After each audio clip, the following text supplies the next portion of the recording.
भरोसे के लिए शुक्रिया।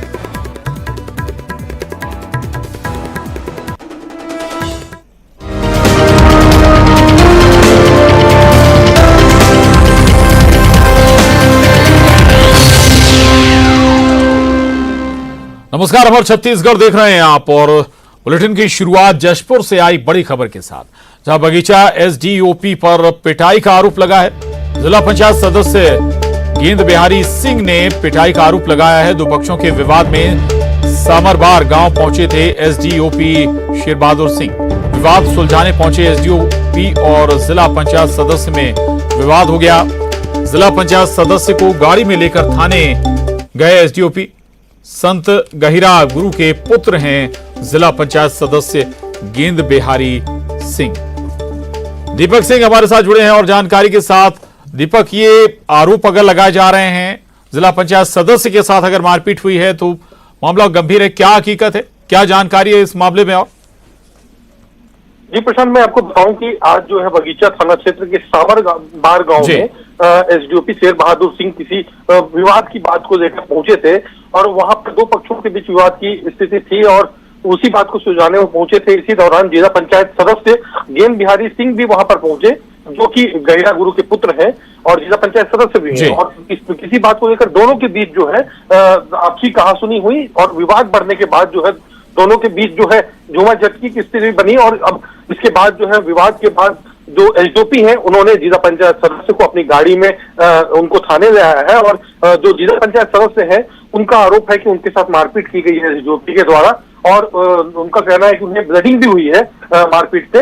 फिलहाल इस घटना के बाद जो जिला पंचायत सदस्य वो भाजपा समर्थित है और जो भाजपा के लोग हैं वो बड़ी संख्या में थाने में एक बगीचा थाने में पहुंच चुके हैं। लगभग सैकड़ों की संख्या में वहां पर जो लोग हैं वो पहुंचकर विरोध प्रदर्शन कर रहे हैं और जो ग्रामीण है सामरबार गांव के वो चक्का जाम करने के लिए वहां पर तैयार हो रहे हैं, क्योंकि जो आरोप लग रहे हैं, आप बता रहे हैं कि लोगों में आक्रोश भी है। इन आरोपों के बाद कोई वर्जन पुलिस का आया क्या? जी, हमने इस मामले में जो है पुलिस के अधिकारियों से संपर्क करना चाहा, लेकिन अभी तक किसी भी अधिकारी से हमारा संपर्क नहीं हो पाया है। और मैं अगर जिला पंचायत सदस्य के बारे में बताऊं तो जो संत रामेश्वर गहिरा गुरु हैं वो जो है प्रदेश के जाने माने संत हैं। उनके नाम पर जो है प्रदेश भर में अवार्ड दिए जाते हैं। सरगुजा में विश्वविद्यालय है उनके नाम पर और लाखों की संख्या में उनके अनुयायी हैं। और उनके पुत्र के साथ ऐसी घटना के बाद जो है क्षेत्र में जो है जो जनता है वो मतलब आक्रोशित हो गई है और बड़ी संख्या में लोग जो है बगीचा थाने की ओर कूच करने लगे हैं। जी प्रशांत, बिल्कुल बिल्कुल, तो ये तस्वीरें हैं और नाराजगी भी है क्षेत्र में इस पूरे घटनाक्रम को लेकर। शुक्रिया दीपक पूरी जानकारी के लिए। और अब अगली खबर का रुख करेंगे। रायपुर से बड़ी खबर है, जहां जमीन विवाद में महिला की पिटाई की गई है। मारपीट की घटना सीसीटीवी में कैद हो गई। 14 अप्रैल की यह घटना बताई जा रही है। बार डांसर और कुछ लोगों ने बताया जा रहा है कि महिला को पीटा है। पुलिस पर एफआईआर दर्ज नहीं करने का आरोप भी लग रहा है। पीड़ित महिला ने यह आरोप लगाया है। ये बड़ी खबर है राजधानी रायपुर से, जहां जमीन विवाद में एक महिला की पिटाई हुई है। मारपीट की घटना सीसीटीवी में भी सामने आई है। इसके बावजूद बताया जा रहा है कि एफआईआर दर्ज पुलिस ने नहीं की है। महिला, जो पीड़ित महिला है, वो आरोप लगा रही है पुलिस के खिलाफ और ये 14 अप्रैल की घटना है। न्यूज़ 18 संवाददाता युगल तिवारी हमारे साथ जुड़े हैं इस खबर पर। युगल, विवाद इतना कैसे बढ़ गया? महिला की पिटाई भी हो गई, दूसरा ये कि पुलिस एफआईआर भी दर्ज नहीं कर रही, कोई दबाव है क्या पुलिस पर? जी देखिए, जो पीड़िता संगीता साहू है उसने आरोप लगाया है पुलिस पर कि 14 तारीख की ये मारपीट की घटना घटित हुई थी और जमीन विवाद को लेकर के जो गए हुए थे। इसी दौरान जो मारपीट की घटना है, एक बार डांसर थे तो उसके कुछ अन्य साथियों ने मारपीट की है और इसकी बाकायदा शिकायत है सरस्वती नगर थाने में की गई है। और इसकी सीसीटीवी फुटेज में भी मारपीट की घटना है वो कैद हुई है। लेकिन पुलिस पर आरोप लगा रही है कि शिकायत के बाद भी एफआईआर दर्ज नहीं किया गया है और परिवार को बार बार धमकी जो दे रहे हैं। हालांकि ये पारिवारिक विवाद है, लेकिन जो पूरी घटना है वो कैद हुई है और इस मामले पर अभी तक जो सरस्वती नगर पुलिस है वो किसी तरह की कार्रवाई नहीं की है और पीड़िता काफी परेशान है। जी, अब पारिवारिक विवाद बता रहे हैं युगल, लेकिन ये भी बताया जा रहा है कोई बार डांसर भी इसमें इन्वॉल्व है और उसने उसके कुछ साथियों ने भी पिटाई की है। जी देखिए, जो सीसीटीवी में जो घटना जी। कैद हुई है, लगभग 6-7 लोग हैं और मारपीट की घटना है वो सामने आई है। और ये कहा जा सकता है कि पारिवारिक विवाद है, जमीन से जुड़ा हुआ ये विवाद जी। है। लेकिन कानून को लेने का, मारपीट करने का अधिकार तो किसी को वैसे भी नहीं है। जी। तो इस तरह की जब घटना सामने आती है तो पुलिस ठीक। को इस मामले पे जरूर से विवेचना करनी चाहिए और चाहे दोषी कोई भी हो, एफआईआर होनी चाहिए। अब पीड़िता आरोप लगा रही है कि जान के बाद भी जो एफआईआर दर्ज नहीं किया गया है। जी बिल्कुल, शुक्रिया आप जानकारी के लिए युगल आपका। तो ये तस्वीरें सामने आई हैं और इस तस्वीरों के सामने आने के बाद, फुटेज सामने आने के बावजूद पुलिस ने एक्शन इस मामले में नहीं लिया है, कोई एफआईआर भी दर्ज नहीं की है। जबकि महिला के साथ मारपीट हुई है, वो गंभीर आरोप भी लगा रही है। सवाल पुलिस सिस्टम पर भी यहां पर उठ रहे हैं। हालांकि ये जमीन विवाद बताया जा रहा है इस पूरे घटनाक्रम के पीछे, और बताया जा रहा है कि परिवारों के बीच का ये विवाद था। और हालांकि एक ही पक्ष अभी पहुंचा है, जिस महिला की पिटाई हुई है वही महिला शिकायत करने पहुंची है, लेकिन बावजूद शिकायत के एफआईआर दर्ज नहीं की गई है महिला के खिलाफ, महिला के आरोप पर।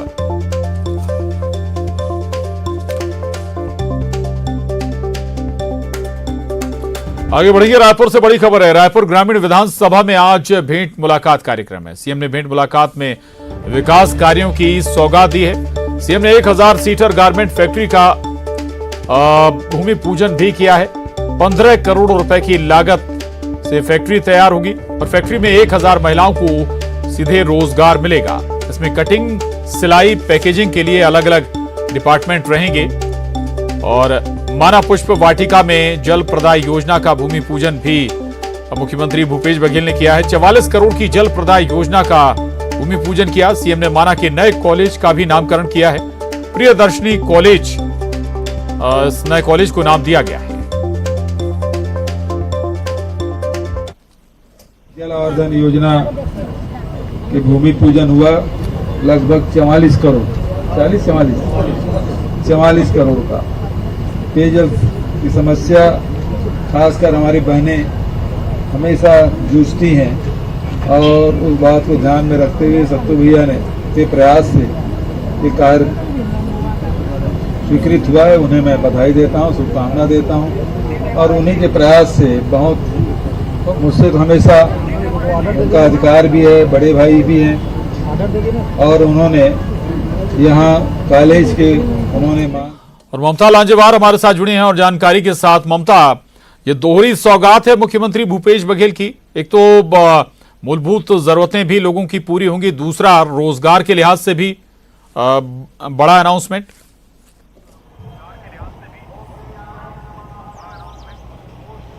बिल्कुल, देखिए, मुख्यमंत्री भूपेश बघेल ने इसके पहले रायपुर उत्तर जो विधानसभा है वहां पर भेंट मुलाकात की, उसके बाद पश्चिम में की, और आज रायपुर ग्रामीण जो है वहां पर भेंट मुलाकात का कार्यक्रम है। और सबसे पहले वो मोवा गए थे। मोवा में 1000 मोवा में जो है वो गारमेंट फैक्ट्री के लिए भूमि पूजन किया, जिसमें 1000 महिलाएं जो है 1000 सीटर जो है वो फैक्ट्री होगी और महिलाएं जो है उसमें काम कर पाएंगी।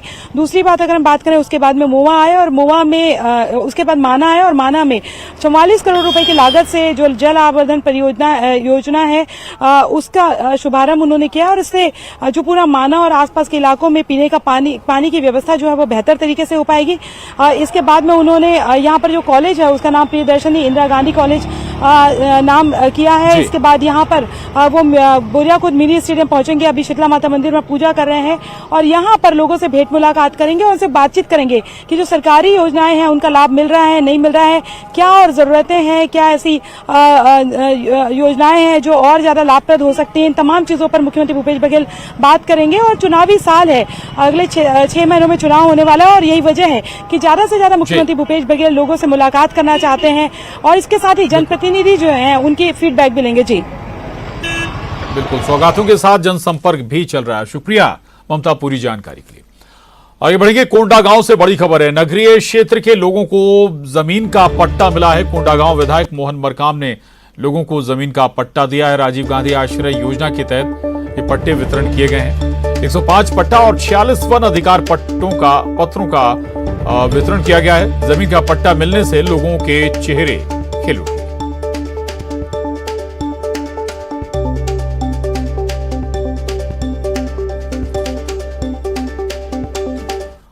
आगे बढ़ेंगे और रायपुर से बड़ी खबर। आबकारी मंत्री कवासी लखमा को कर्नाटक चुनाव में बड़ी जिम्मेदारी मिली है। कवासी लखमा को कर्नाटक चुनाव के लिए ऑब्जर्वर बनाया गया है। कवासी लखमा छत्तीसगढ़ के आबकारी मंत्री, कर्नाटक चुनाव में उन्हें जिम्मेदारी दी गई है। वो अब कर्नाटक चुनाव के लिए ऑब्जर्वर बनाए गए हैं। आपको बता दें कि अब कर्नाटक चुनाव होने वाले हैं। विधानसभा चुनाव होने हैं कर्नाटक में और उसी के मद्देनजर जोर शोर से तैयारियों में कांग्रेस जुटी हुई है। छत्तीसगढ़ से भी नेताओं को जिम्मेदारी दी जा रही है। इनमें कवासी लखमा भी शामिल है।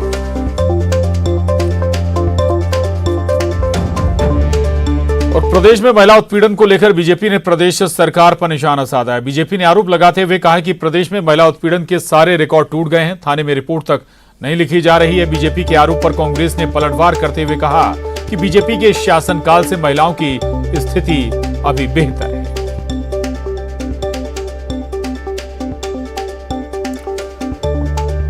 ये बड़ी खबर, अहम खबर है। प्रदेश में महिला उत्पीड़न को लेकर बीजेपी ने प्रदेश सरकार को टारगेट किया है। बीजेपी ने आरोप लगाते हुए कहा कि प्रदेश में महिला उत्पीड़न के सारे रिकॉर्ड टूट गए। थाने में रिपोर्ट तक नहीं लिखी जा रही। बीजेपी के आरोप पर कांग्रेस ने पलटवार भी किया। प्रदेश में जब से कांग्रेस की सरकार आई है, महिलाओं के साथ अनाचार दुराचार की घटनाएं बढ़ी हैं और यहाँ के जिम्मेदार मंत्री महिलाओं के साथ जो घटनाएं हो रही हैं, उन घटनाओं को ये छोटी घटना कहते हैं। सरकार के संरक्षण में, सरकार की कार्यप्रणाली पर प्रश्न चिन्ह है कि पुलिस प्रशासन आखिर रिपोर्ट क्यों नहीं लिख रहे हैं और किस तरह की घटनाएं लगातार इस प्रदेश में हो रही हैं। पुलिस प्रशासन की इस असंवेदनशीलता के कारण यहाँ पर रिपोर्ट नहीं लिखी जा रही है। छत्तीसगढ़ में महिलाओं की स्थिति भारतीय जनता पार्टी के राज्य के बनिस्पत कांग्रेस की सरकार बनने के बाद ज़्यादा मजबूत हुई है, ज़्यादा सुदृढ़ हुई है। छत्तीसगढ़ में महिलाएं ज़्यादा सुरक्षित हुई हैं। छत्तीसगढ़ में महिलाओं का अपहरण बंद हुआ है। छत्तीसगढ़ में महिलाओं के साथ अपराधों में 78% की कमी हुई है। ये हम नहीं कहते हैं, ये NCRB के आंकड़े बताते हैं।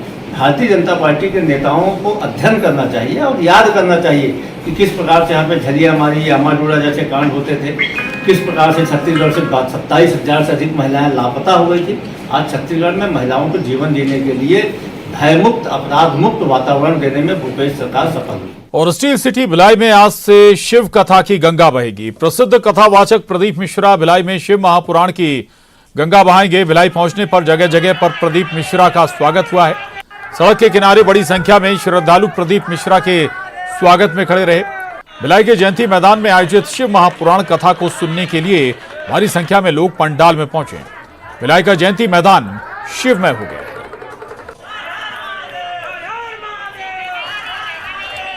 और भिलाई में आयोजित शिव महापुराण कथा को लेकर सुरक्षा के कड़े इंतजाम किए गए। करीब 2,500 जवानों को सुरक्षा व्यवस्था में लगाया गया। शिव महापुराण कथा में सुरक्षा व्यवस्था को लेकर जिले के एसपी ने पुलिस के अधिकारियों के साथ बैठक की और कथा में सुरक्षा व्यवस्था के साथ ट्रैफिक को लेकर कई निर्देश दिए। कथा स्थल पर निगरानी के लिए 200 CCTV कैमरे लगाए गए हैं। कथा में लाखों की भीड़ को देखते हुए ट्रैफिक में भी बदलाव किया गया है। सेंट्रल एवेन्यू में आवागमन बंद रहेगा। इसके साथ ही 2.5 मिलियन से ग्लोब चौक तक रास्ता सुबह 11 से शाम 5 बजे तक बंद रहेगा। और बलरामपुर में नेशनल हाईवे पर ट्रेलर का ब्रेक फेल होने से घंटों तक लंबा जाम लगा रहा। तड़के 3 बजे से इस सड़क पर जाम लगा रहा। जाम से अंबिकापुर रामानुजगंज मुख्य मार्ग घंटों प्रभावित रहा। जाम में सैकड़ों छोटी बड़ी गाड़ियां फंसी रहीं। सुबह मौके पर पहुंची ट्रैफिक पुलिस के जवानों ने जाम को खुलवाना शुरू किया। इस दौरान लोग भीषण गर्मी में भूख और प्यास से परेशान नजर आए।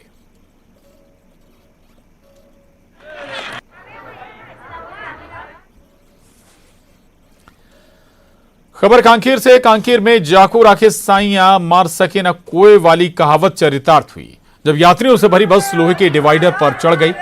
हादसे में लोहे का डिवाइडर बस के अंदर पूरी तरह से घुस गया, लेकिन बस में सवार किसी यात्री को खरोंच तक नहीं आई। ड्राइवर ने बस पर से संतुलन खो दिया था, जिससे यह हादसा हुआ। तेलघरा गांव के पास हुए इस हादसे के बाद बस में चीख पुकार मच गई। पुलिस इस घटना की जांच कर रही है।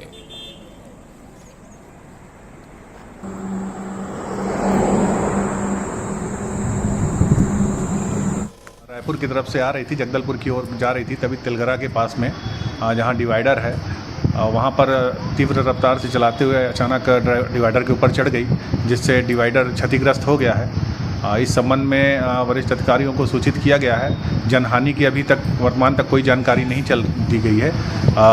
बस मालिक और ड्राइवर को बस खराब होने के कारण लाया नहीं जा सका है, जिसे आगे चलकर लाया जाएगा। अभी वर्तमान में जांच जारी है। खबर बिलासपुर से। बिलासपुर में बेकाबू कार ने 2 मासूमों को टक्कर मार दी। हादसे में एक बच्चे की मौत हो गई, जबकि दूसरा गंभीर रूप से घायल हो गया। घायल बच्चे को इलाज के लिए अस्पताल में भर्ती कराया गया है। शादी समारोह में अपने परिवार के साथ आए दोनों बच्चे घर के बाहर खेल रहे थे, तभी यह हादसा हो गया। सकरी थाना के हाफा इलाके में हादसे में बच्चे की मौत से शादी वाले घर में मातम पसर गया।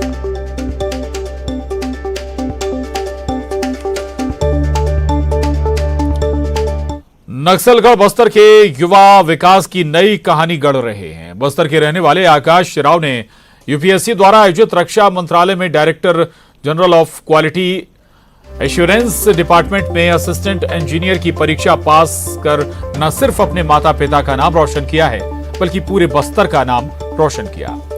आकाश राव हर दिन 10 घंटे पढ़ाई करता था। उन्होंने अपनी सफलता का श्रेय अपने माता पिता को दिया है।